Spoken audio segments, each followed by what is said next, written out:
আসসালামু আলাইকুম everyone, welcome to cooking with Samira. আমি আজকে শেয়ার করছি পারফেক্ট মুড়িঘণ্ট রান্নার রেসিপি। মুড়িঘণ্ট দুইভাবে করা যায়, এক মুগের ডাল দিয়ে মাছের মাথা দিয়ে, দুই আমি যেটা করেছি গোবিন্দমুখ চাল দিয়ে মাছের মাথা দিয়ে।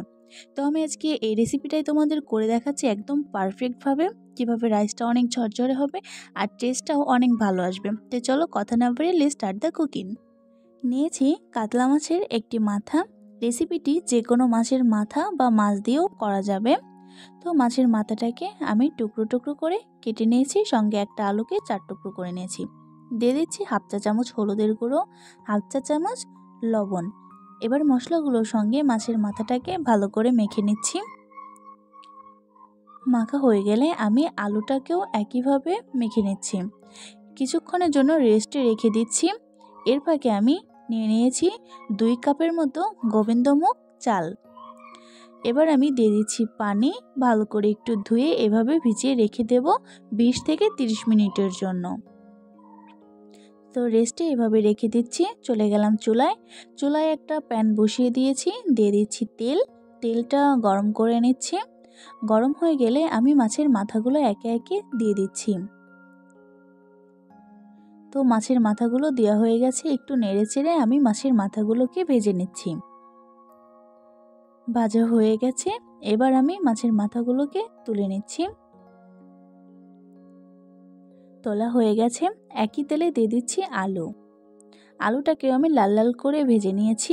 ভাজা হয়ে গেলে তুলে নিচ্ছি। দিয়ে দিচ্ছি 2টা তেজপাতা 4 টুকরো করে, একটা বড় এলাচ, 2-3টা ছোট এলাচ, 2 টুকরো দারচিনি। মশলাটাকে একটু ভেজে নিচ্ছি। দিয়ে দিচ্ছি পেঁয়াজ কুচি। এবার পেঁয়াজটা একটু নেড়ে চেড়ে দিচ্ছি।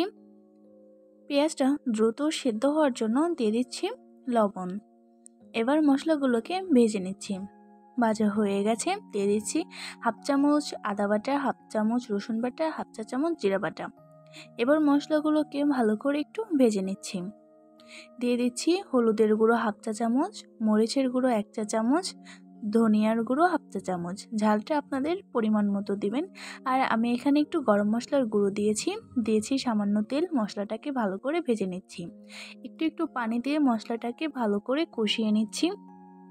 মশলাটা কষানো হয়ে গেছে, দিয়ে দিচ্ছি আগে থেকে ভেজে রাখা চাল। এবার দিয়ে দিচ্ছি কয়েকটা কাঁচামরিচ। এবার মশলাগুলোর সঙ্গে ভালো করে চালটাকে একটু ভেজে নিচ্ছি। এই তো চালটা মোটামুটি ভাজা হয়ে গেছে। এ পর্যায়ে এসে আমি দিয়ে দিচ্ছি গরম পানি। যেহেতু আমি এখানে 2 কাপ চাল নিয়েছিলাম, তাই আমি 4 কাপ পানি দিয়ে দিচ্ছি ভেজে রাখা আলু। এবার মাছের মাথাগুলো দিয়ে দিলাম। এবার একটু নেড়ে চেড়ে দিচ্ছি। এবার আমি ঢেকে দিচ্ছি। ফিরে আসছি 10 মিনিট পর। এই যে 10 মিনিট পর চালটা এরকম টকবক করে ফুটছে। তো আমি এটাকে একটু নেড়ে দিচ্ছি। আবারও ঢেকে দিয়ে রান্না করে নেব কিছুক্ষণ পর পানিটা একদমই শুকিয়ে এসেছে। তো এই পর্যায়ে আমি দিয়ে দিচ্ছি গরম মশলার গুঁড়া। আপনারা চাইলে একটু ঘিও দিতে পারেন, তবে ঘিটা আমি দিইনি কারণ ঘিতে আমার একটু সমস্যা আছে।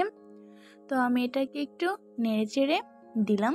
তো এবার আমি একদম চেপে এটাকে দমে রেখে রান্না করে নেব আরও কিছুক্ষণ পর চালটা একদমই পারফেক্টভাবে ফুটে গেছে। আর এই যে দেখে নিন, চালটা একদম ফুটে গেছে। আমি হাত দিয়ে চেপে দেখলাম। তো আমার রান্নাটা কমপ্লিট। এবার আমি গরম গরম পরিবেশন করছি। তো এই খাবারটা এত বেশি টেস্টি ছিল বলার মতো না, স্বাদটা এখনও মুখে লেগে আছে। আর ভিডিওটি এই পর্যন্তই।